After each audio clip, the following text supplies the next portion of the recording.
We're in it. Okay. That is wild. Okay.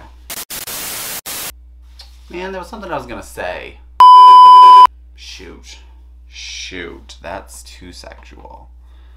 Button that up. Oh no, there's a stain. Can you see that stain? Can you see that? You can. And we're back. New shirt, no stain. Good morning, you beautiful souls. Welcome back. Happy Friday. I hope you've had a great week. My name is Josh Tyler. Welcome to my channel. Who can notice the small detail change from last week's episode in the back of the video? I realized I did something incorrectly when I was doing something and I changed it so it's changed in the background. If you can see what's changed in the background, write in the comments below. Today we are going to be talking about conditioning, and specifically conditioning around the way that we perceive the world, because next week we're talking about perspective. Shocking!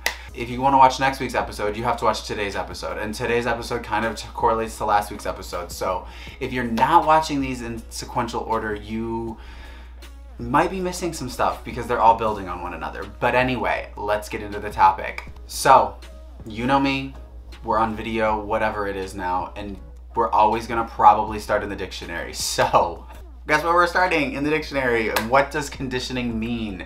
It is the process of training a person or animal to behave in a certain way or accept certain circumstances.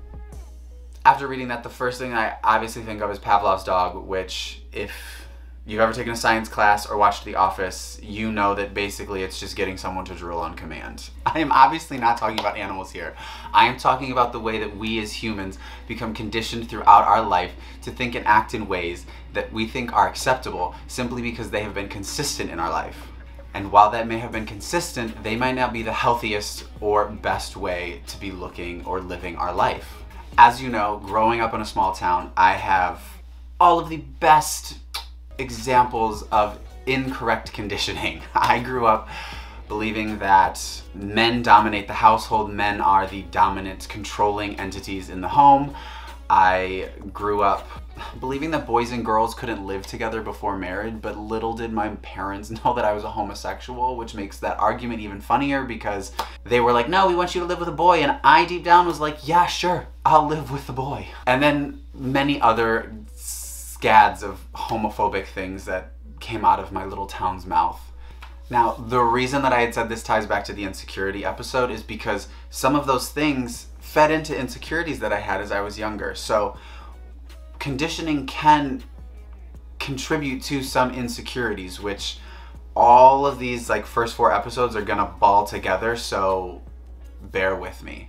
And lastly though, and this is the part that I want to focus on the most, you have conditioning within relationships. Abusive relationships, cheating, manipulation, all of those things at whatever point that you are developing, I'm focusing mostly on parents here, is forming the groundwork for your idea of what a relationship should be and what it should look like. Those are the segments that I kind of want to talk about today, is the conditioning within a relationship. The thing about conditioning is that it happens without us even knowing it, and it becomes a part of our inherent operating system. But once you have identified your past conditioning, it opens up your eyes to all your past actions and how it's led up to the person that you are today. For example, and this one is going to be so cliche, but it's a part of my journey and it took me a really long time to identify this root. My relationship with my father is basically non-existent, and that is because I have come to realize that my father was somewhat of an overpowering and abusive man. Throughout my growing up, he would continually disregard my feelings or opinions and use brute force to show his dominance. What I mean by this is that I would set aside how I was feeling to make room for the other person's actions. This manifested itself most when I was dating this guy, we're gonna call him E, because he would continually tell me that I was undateable. I was a slut, and that if I were to act in accordance to the way that he wanted me to act, then I would be worthy of his love. And it wasn't until E helped me move into this apartment that I realized that that was literally the same relationship that I had had with my father when I was younger. That if I continually changed who I was, what I did, how I carried myself, all of those things, that if I just changed X, Y, and Z to meet what they wanted, then I would be worthy of their love. Here we are today. None of that actually worked. None of it works. E is no longer in my life. My dad is over there doing his thing. It didn't go anywhere. So I want to share these stories with you, not to paint my father or my family or anyone in a bad light. They are doing the best that they know how. I share these stories in hopes to give you a perspective to help you in your life grow from my life lessons.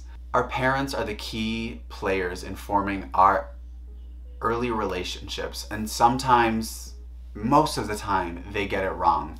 The goal is to identify their shortcomings and forgive them, and then move forward to eradicate the conditioning. Now, some of you might not be in a place of forgiveness yet, and you can totally be there. That's fine.